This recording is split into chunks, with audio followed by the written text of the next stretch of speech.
Cerita ini berasal dari sebuah keluarga di masa lalu. Mereka menceritakannya di setiap generasi. Seorang pria jujur yang bernama Sean. Pada suatu hari ayahnya menyuruh ia untuk mengantarkan kue ke sahabatnya. Saat perjalanan pulang ia melihat sesuatu yang berkilauan. Sesuatu itu bergerak merayap ke semak-semak. Dan ternyata itu adalah ular besar yang seluruh badannya berwarna putih dengan bola mata yang merah. Entah kenapa ia berdiam di sana. Yang jelas badannya terluka dan berlumuran darah. Meskipun ular itu terlihat lemah, tapi Sean masih ketakutan. Ia menggunakan ranting kayu untuk menyentuh ular itu. Tapi sepertinya ular itu tidak akan menyerangnya. Dan dengan kejujurannya ia akan menolong ular itu. Ia menggunakan dahan pohon untuk mengangkatnya. Kemudian memasukkannya ke dalam keranjang. Ia juga menutupinya dengan kain agar orang-orang tidak ketakutan melihatnya. Sean membawanya pulang ke rumah. Ia berjalan mengendap-endap ke dapur. Di sudut ruangan ia melihat sebuah kendi besar. Biasanya kendi itu digunakan untuk menampung air hujan. Tidak ada benda lain yang cukup besar untuk menyembunyikan ular itu. Entah mengapa Sean merasa ada ikatan dengannya. Ia akan memasukkan ular itu ke dalam sana. Dan sebelum ia menutup kendinya, ia tak lupa untuk mengingatkan ular itu agar tetap patuh. Kemudian ia menutup kendi itu. Dan di hari-hari berikutnya ia merawat ular itu dengan sangat baik. Keluarga di desa biasanya memiliki hewan ternak. Contohnya seperti ayam petelur. Sean selalu mendatangi kandang untuk mengambil beberapa telur. Ada saatnya ia tertangkap basah oleh ibunya, namun ia tetap menyembunyikan itu. Setiap hari ibunya kebingungan karena telur di kandang selalu berkurang.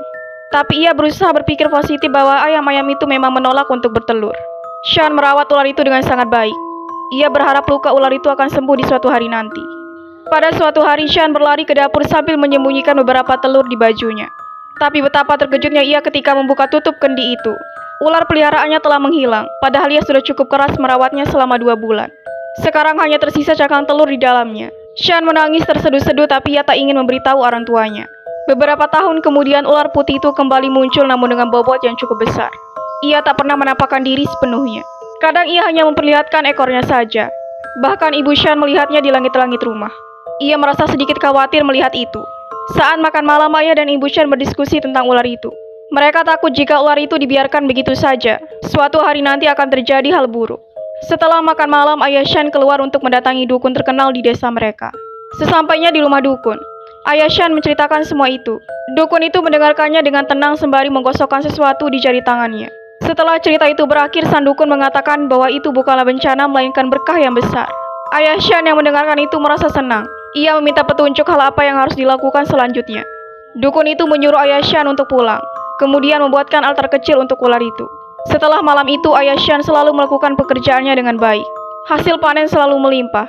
Ular besar itu juga tak pernah terlihat lagi. Tahun demi tahun berlalu. Keluarga Sean menjadi keluarga terkaya di desa itu. Singkat cerita, Sean yang sudah dewasa melangsungkan pernikahannya. Namun sayangnya di tahun itu bandit dari gunung seringkali turun untuk mengganggu. Dan perjalanan mereka tidak berhenti sampai di sana. Mereka bahkan melukai dan tak segan untuk membunuh warga desa yang tidak bersalah.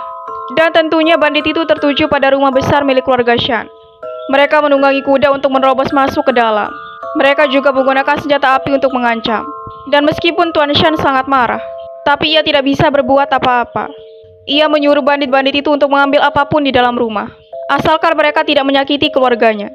Para bandit itu tersenyum bangga. Tapi mereka yang kejam bukan hanya menginginkan harta. Mereka melihat istri Sean yang cantik dan ingin melakukannya. Sean yang melihat istrinya disentuh langsung menepis tangan bandit itu.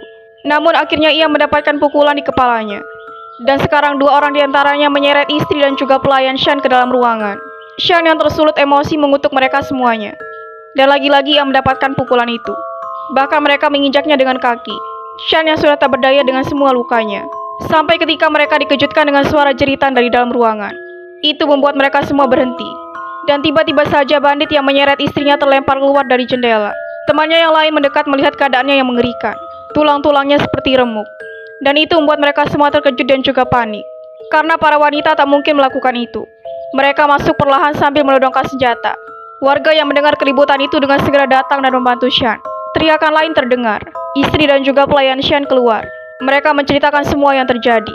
Seekor ular putih besar muncul dan menyerang bandit-bandit itu. Ular putih tua itu telah kembali. Monster besar yang panjangnya pasti lebih dari 10 meter. Ia menggunakan ekornya untuk melilit dan juga meremukkan tulang-tulang mereka. Setelah semuanya telah berakhir, Sean dan warga desa bekerja sama menggali lubang di dekat hutan. Mereka menguburkan jasad bandit itu di sana. Waktu terus berjalan. Shan yang semakin tua hanya berbaring dengan penyakitnya.